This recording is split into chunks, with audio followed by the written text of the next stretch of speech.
ده انا هتشتم شتيمه.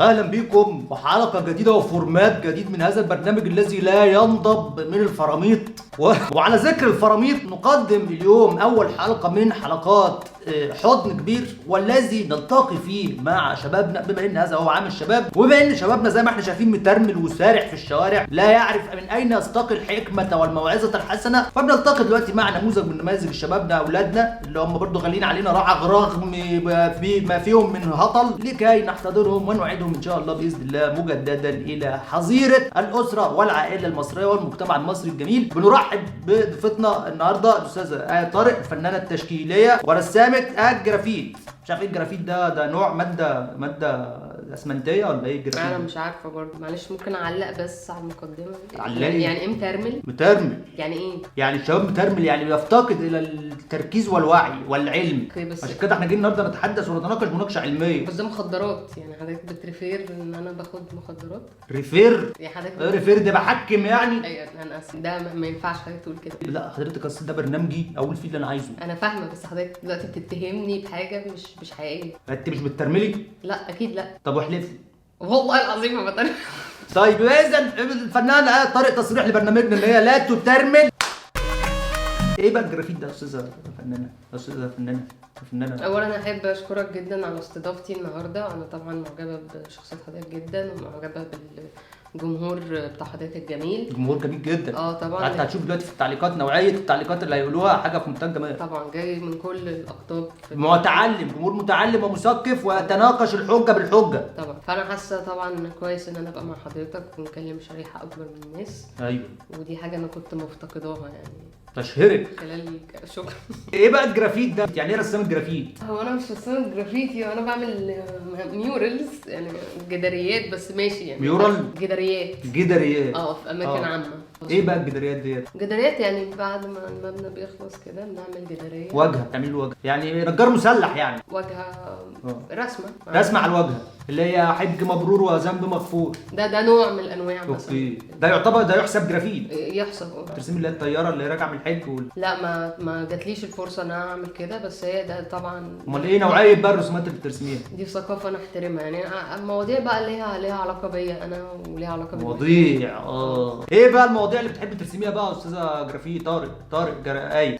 هو انا احب المشاهد نفسه يفهم يفسر المشهد اللي بيشوفه او الرسمه اللي انا عاملاها بطريقته باسلوبه. ما احبش انا احكي اقول هو ده الموضوع اللي انا بتكلم فيه او اشرحه، عشان انا برضو عايزه المشاهد اللي معايا ما يبقاش كسلان وياخد وقت ان هو يتفرج على اللوحه ويفسرها بتفسير مناسب ليه، لان كل واحد بيبص للعمل الفني بمنظور.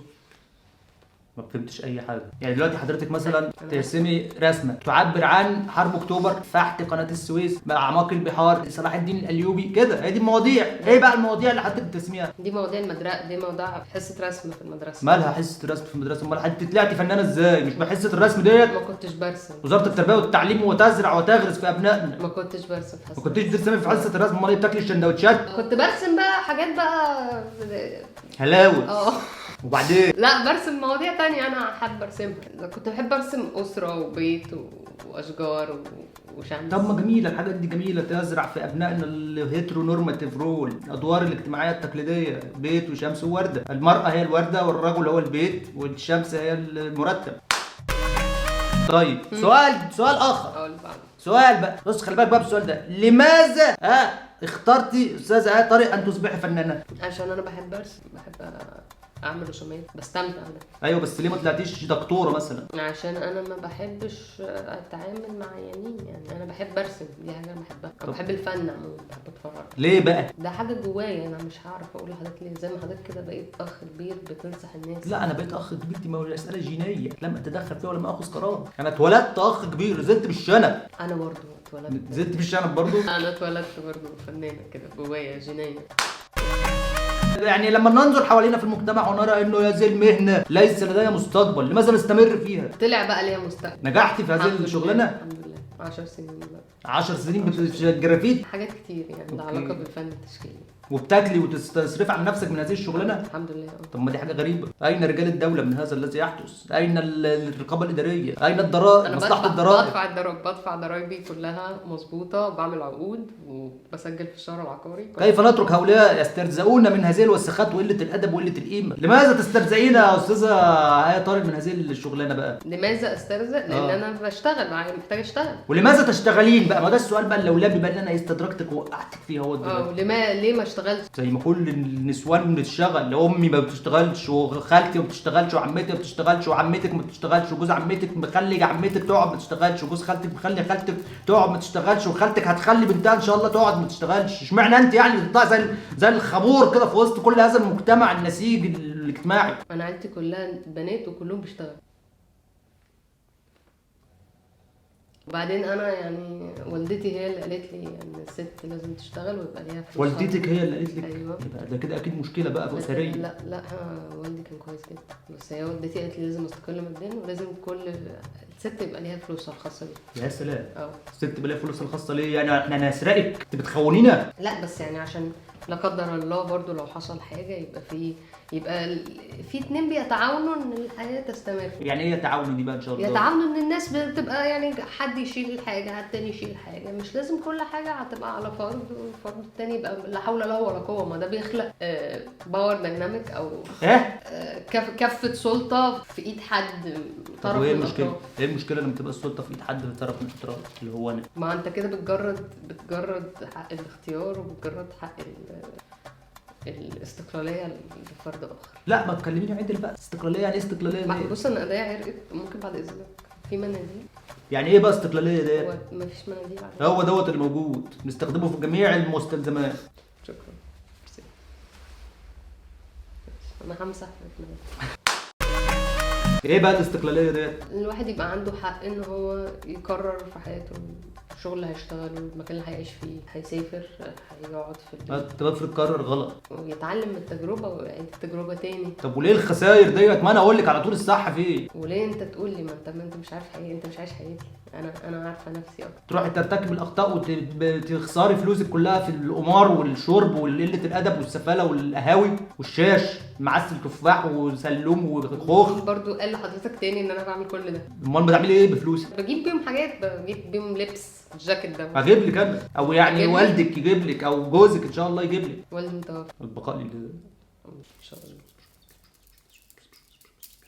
بس حضرتك هتجيب لي الراجل اللي يجيب للمرأة مش ليه؟ حضرتك بقى الراجل دلوقتي اللي هتجيب لي. ايوه ما بجيبلكيش ليه؟ على الاقل ابقى عارف انقي لك الحاجه كويسه ما تضحكش عليك. جيب لي بقى. اجيب لك ايه؟ يعني ننزل دلوقتي جيب لي. لا ما انا ليس تربطني بيكي كصله قرابه، لما نتخطب باذن الله بقى اجيب لك تاني. اخ كبير بيتقدم لي يا جماعه. انفراد لبرنامجنا اخ كبير، اي حد هيجي هنا هتقدم له على طول، راجل ست اي حاجه. نرجع تاني لسؤال الفن لبرنامجنا، لانه برنامجنا في الاخر برضه بيحاول ان يجد دور يعني طبيعي لهؤلاء الاشخاص المارقين في المجتمع. والمارقين دي ما تزعليش لما اقول لك مارقين ولا حاجه، ما احنا كلنا ما بنمرق طبعا، كلنا بنمرق واحنا صغيرين وبعدين بنرجع تاني في حضن المجتمع. انت ما بترجعيش مش عارف ليه. ما هو دور الفن في المجتمع من وجهه نظرك المتواضعه الغلط؟ طب حضرتك بتسالني ليه لما عشان اوري للمشاهد وجهه النظر الغلط واقوم قايل لك بقى الصح، فهو المشاهد اللي بيتفرج يقتنع بكلامي. طب ما حضرتك ممكن تسيبني انا اتكلم الاول وبعد كده المشاهد هو اللي يقرر لنفسه. لا يعني ايه المشاهد مش فاهم حاجه اصلا، محتاج اللي يوجهه ويعلمه ويعرفه، والا لو شاف حاجه مختلفه ولا غريبه عن مجتمعنا هيقلدها على طول زي البغبغاء. فلما احنا بقى نحط له حاجه حلوه يقوم يقلدها بدل ما يقلد حاجه وحشه. وحضرتك هتقول لهم الصح باذن الله، هم عارفين الصح من غير ما نقول. ما هو دور الفن في المجتمع من وجهه نظرك المتواضعه الصح؟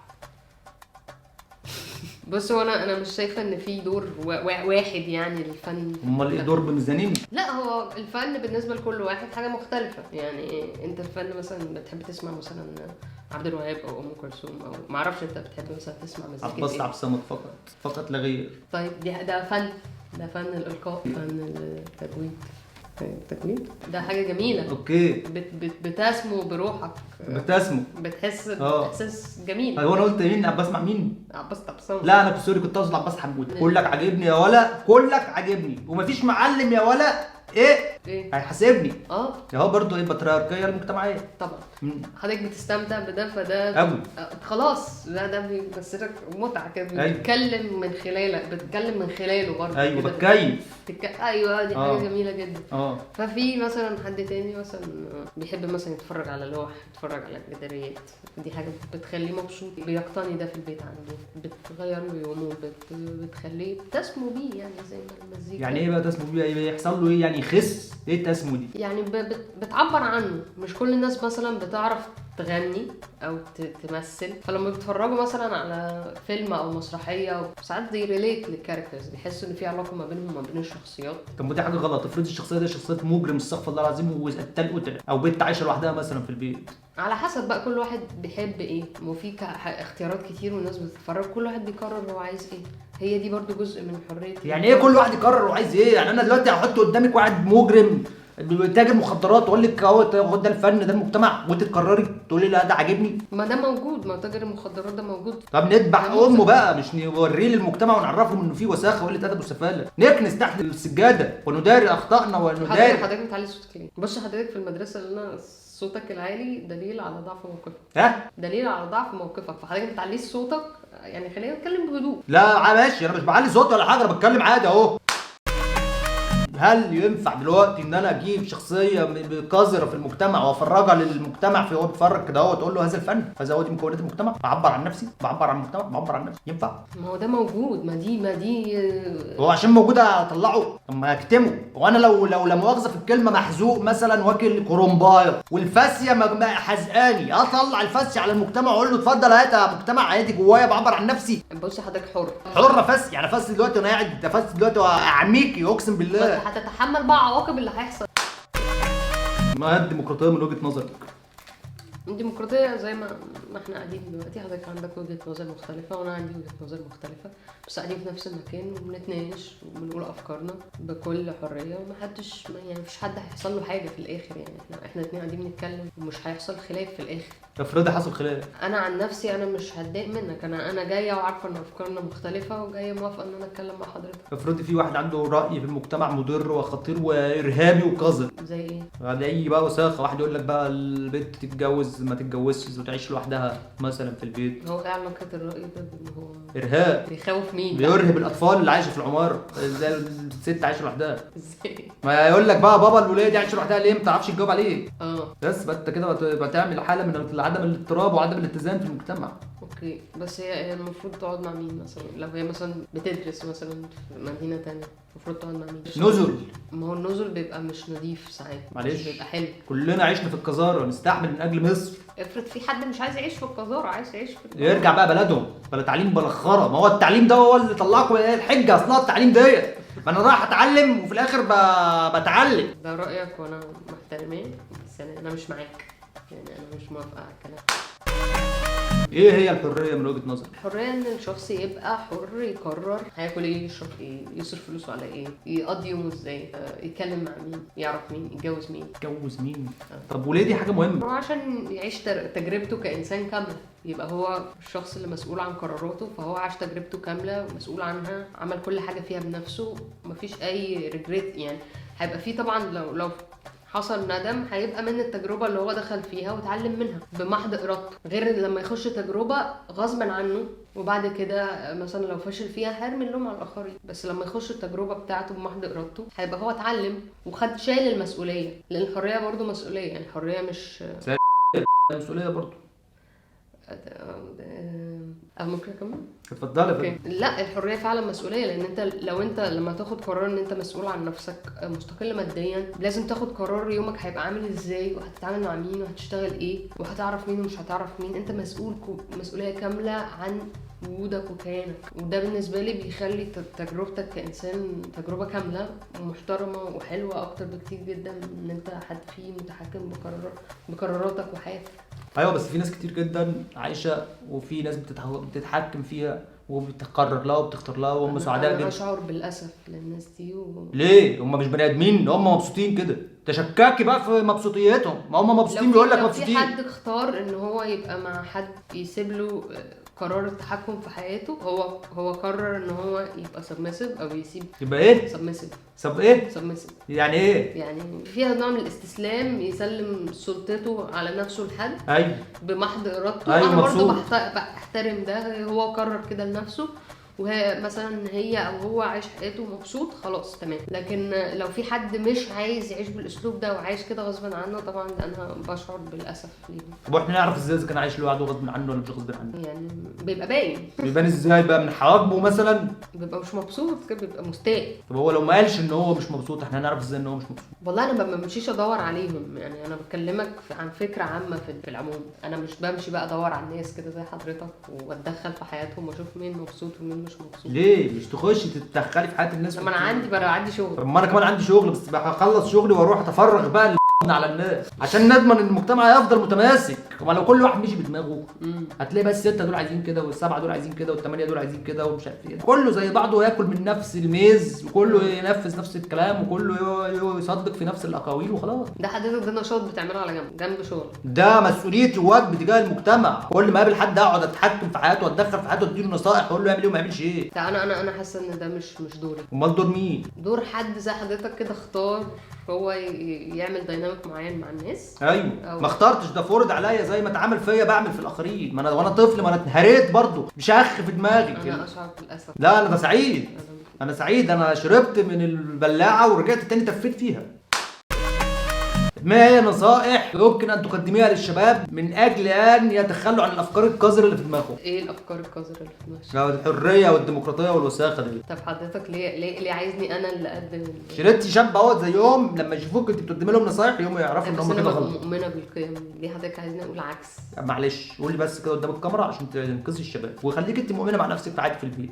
انقذهم من ايه؟ انقذيهم من الالحاد والقرف والخرا وقله الادب. ايه ده؟ العيال بتبوظ في دماغها، العيال بتترمل. ايوه العيال بص رجعت للترمله تاني.